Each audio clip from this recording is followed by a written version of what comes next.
तुम्ही कल्पनाही नाही केली असेल असं एवढं मोठं दुःखाचा डोंगर तुमच्या कुटुंबावर कोसळलेला आहे. सुरुवातीला केतनचा जो मृत्यू झाला हा अपघातामुळे झाला असं सांगण्यात येत होतं. मात्र पोलीस तपासामध्ये वेगळं चित्र आलंय. नेमकं काय प्रकरण आहे, कोण ही मुलगी आहे आणि त्याच्यासोबतचा आरोपी कोण आहे, काही माहिती आपल्याला पोलिसांनी दिली आहे? ह्या मुलीचं नाव आहे सिया प्रवीण कुमार गोयल. यांचं मार्केट यार्डमध्ये स्पायसेसचं शॉप आहे, BG गोयल अँड कंपनीच्या नावाने. ह्या मुलीसोबत माझ्या मुलाचा साखरपुडा फेब्रुवारीमध्ये झाला होता. त्यानंतर हे 18 तारखेला 19 तारखेला सियाचा वाढदिवस होता म्हणून त्यांनी हट्ट करून खूप त्याच्यासोबत जिद्द करून त्याला 18 तारखेला आपण प्री बर्थडे म्हणून त्याला तिकडं लोहगड किल्ल्यावर घेऊन घेऊन गेल्यानंतर तिथं वरी गेले. ते वरी गेल्या घरनं माझ्याकडनं इथनं 8:20 तो निघाला होता. 11:15 वाजता आम्हाला कळालं, सियाच्या मम्मीचा फोन आला की तो केतन लोहगड किल्ल्यावरनं खाली दरीत कोसळला. आम्ही इथनं ताबडतोब तिथं पोचलो. तिथं गेल्यावर ग्रामस्थान पोलिसांनी सगळी इन्व्हेस्टिगेशन, त्याला त्याची बॉडी होडकून ठेवली होती, आणून आम्हाला दाखवली, तर तो गेला होता. त्यानंतर ते बघून अपघात, आम्हाला सुद्धा वाटलं नाही की ते अपघात आहे या घात आहे. आम्हाला पण अपघातच समजत होतो आम्ही. पर जेव्हा त्याची बॉडी घेऊन पोलीस आले त्यावेळेस सियाचा कसलाही रिॲक्शन नव्हता. जसं एखाद्या मुलीचा अगर खरा नवरा वारतो तर त्याला काही दुःख होतो, त्या दुःखासारखं त्याचं काही नव्हतं. पहिली गोष्ट तिथं थोडी खटकली, परत आम्हाला हॉस्पिटलला जायचं होतं म्हणून आम्ही लक्षात नाही दिलं. पर त्यानंतर आम्हाला ग्रामीण पोलीस व तिथले SP श्री संदीप सिंगजी गिलजी यांनी खूप हेल्प केली, खूप मदत केली. त्यांनी ताबडतोब त्याचा तपास लावला सगळ्या गोष्टींचा. आणि तपास झाल्यानंतर आमच्या हे लक्षात आलं की ह्या पोरीचा चेतन बाबूलाल चौधरी ह्या नावाच्या पोरासोबत अफेअर होतं नोव्हेंबरपासून. आणि त्या अफेअरमध्ये ते बाहेर कुठं हनीमूनला पण गेलते, कुठं बाहेर फिरायला पण गेले होते. आणि तो पोरगा त्यांच्यासोबत 20-30 फुटं मागं पुढं चालत होता लोहगड किल्ल्यावरती. आणि वरी जाऊन त्यांच्या दोघांच्या संगनमताने त्यांनी केतनला तिथनं मारून वरनं फेकून दिला. यापूर्वी पण तिने अशा प्रकारचा प्रयास केतनच्या बाबतीत केलं होतं का, की केतनला त्याच्यावर काही डाऊट वगैरे आला होता का, त्याचा पासपोर्ट वगैरे डिस्ट्रॉय केला होता का तिने? पासपोर्टचा असं होतं की त्यांनी प्री वेडिंग शूटिंगसाठी 6 जून रोजी मुंबईतनं इंडोनेशिया बालीसाठी जाणार होते. तिथं जाता जाता हे 4च लोक गाडीमध्ये होते. माझी मुलगी, मुलगा, सियाचा भाऊ साहिल, हे 4ही लोक गाडीत होते. गाडीत बसताना सगळ्यांनी पासपोर्ट चेक केले. एक बॅगमध्ये सगळे passport, currency, credit card, driving licence वगैरे सगळे एकाच पाऊचमध्ये ठेवलं. ते पाऊच गाडीमध्येच होती. हे फूड मॉलला थांबले.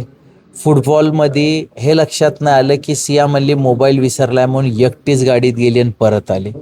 तिथनं गेल्यानंतर जेव्हा एअरपोर्टवर पोचले, सगळ्या लोकांचे पासपोर्ट होते, पर केतनचा हा पासपोर्ट तिथं मिसप्लेस होता. तर असं वाटलं की तो कुठं पडला असेल का. त्यांनी हुडकायची कोशिश केली, कुठंही सापडला नाही मग पासपोर्ट. त्याच्यामुळे ते रिटर्न आले. रिटर्न आल्यानंतर त्यांनी 3-4 दिवशी परत वापस त्याच्या संगत राडा घातला, भांडणं केली की आपल्याला लोहगडला जायचं. आणि त्यानंतर पुन्हा ते 14 जून 2026ला परत लोहगडला गेली. त्यावेळेस ते दोघं एकटेच होते. त्यांनी वापस त्याच ठिकाणावरती केतनला धक्का मारल्यानंतर केतन असा मागं सरकला. मागं त्याला एक झुडप हातात लागलं. ते झुडपाला धरून तो वाचला गेला. जसा वाचला त्याला शुद्धी असं समजायला लागलं की आपण धक्का मारला आणि वाचलोय. तर त्यांनी लगेच हल्ला केला की साप आला. आणि त्याला जाऊन मिठी मारली आणि असं वाटलं की खरंच साप आलता म्हणून ह्याने त्याला धक्का दिला आणि तो वाचला गेला. पण ते घटना मला कळत आली आहे की त्यांनी त्याला त्यावेळेस खून करायची कोशिश केली. एकूणच म्हणजे हा जो दोघांचा जो लग्न होणार होता, घरच्यांच्या संमतीनं होणार होता, प्रेमविवाह होता का? की याच्यामध्ये तिच्या अशा अफेअरविषयी तुमच्या कुटुंबियाला किंवा तुमच्या काही परिजनांना काही माहिती होती का? हा अरेंज मॅरेज होती. आमच्या सगळ्या कुटुंबाच्या दोघांच्या सहमतीनं हे विवाद ठरलं होतं. आम्हाला कुणालाच आमच्या मुलाच्या बाजूला कुणालाच माहिती नव्हतं. पण आज आमच्या हे लक्षात येतंय की त्यांच्या मुलीचे ही जी चालचलन आहेत, ते जे बाहेर जी काय अफेअर आहेत या जे काही भानगडी आहेत, आणि मला असं वाटतंय की ती एकच नाही आहेत, अजून भरपूर आहेत. ते सगळे त्यांच्या पूर्ण परिवाराला माहीत होतं. आणि माहीत असताना मुद्दामून त्यांनी की बाबा चला हे सगळे बंद होतील आणि यांना माहीत नाही तर यांच्या संगत लग्न करून देण्यासाठी आम्हाला फसवण्याचा पूर्ण डाव ठेवला होता. एकूणच म्हणजे सिया किंवा तिचे कुटुंबीय तुमच्यासोबत असं वागतील आणि अशा प्रकारच्या अतिशय म्हणजे दुर्दैवी प्रश्नाला तुम्हाला कधी प्रसंगाला तुम्हाला तोंड द्यावं लागेल असं कधी तुम्ही कल्पना केली होती का? हा प्रसंग कुठलाच बाप कुठल्याच आपल्या मुलासाठी कधी करू नाही शकत. 26 वर्षाच्या मुलाला गमवून कुठला बाप असा प्रसंगाचा विचार करू शकतो? त्या लोकांचा पण असा कधी आम्हाला वाटला नाही का की आम्ही एकमेकांना लगभग 35-40 वर्षापासून ओळखतो. असा काही नवीन नव्हते एकमेकांना.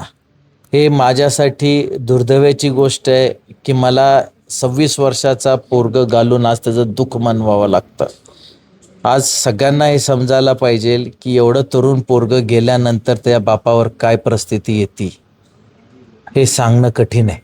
माझा शेवटचा प्रश्न असेल की पोलिसांनी याच्यामध्ये 2 आरोपींना आता म्हणजे अटक केली आहे, त्यांच्यावर गुन्हा दाखल केला आहे.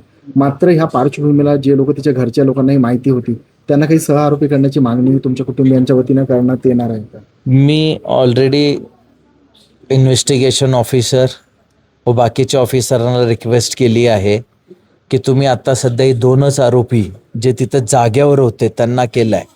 पण माझा असा विचारधारणा आहे की हा कट मागे अजून पण त्यांच्या परिवारमधल्या काही लोकांचा हात आहे.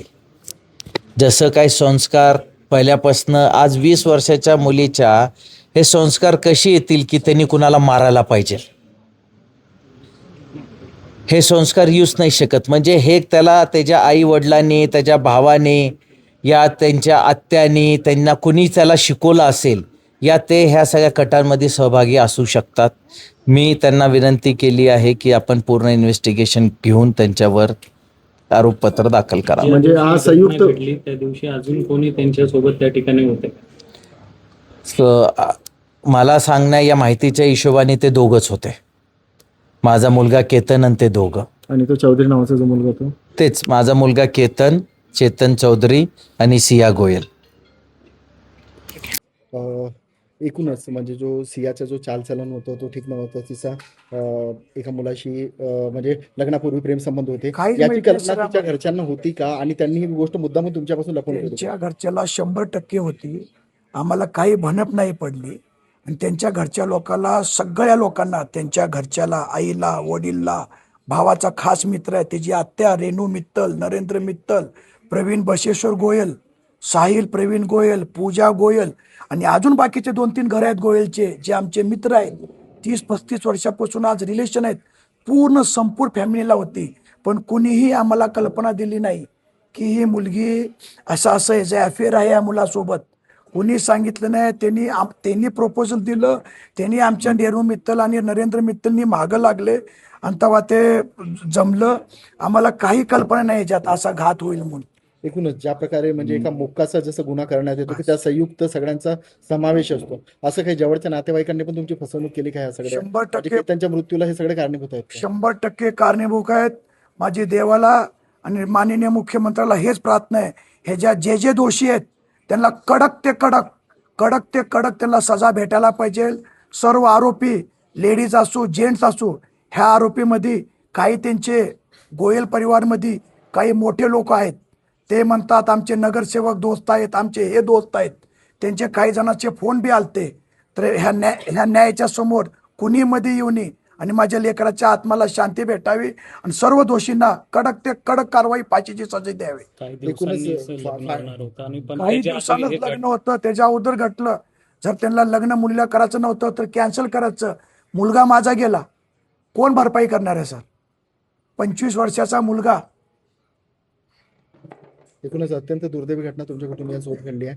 मात्र अशा प्रकारची घटना इतरांसोबत घडू नये किंवा ह्या घटनेचा जो निकाल आहे फास्ट ट्रॅक कोर्टामध्ये चालवण्यासाठी काय मागणी कराल का तुम्ही? 100% सर, माननीय मुख्यमंत्र्याला हेच प्रार्थना आहे की फास्ट ट्रॅक ताबडतोब निकाल करून ताबडतोब दोषींना फाशीची सजा द्यावी, म्हणजे न्याय भेटल आणि पुढे असले प्रकरण व्हायचे थोडे कमी होतील सर.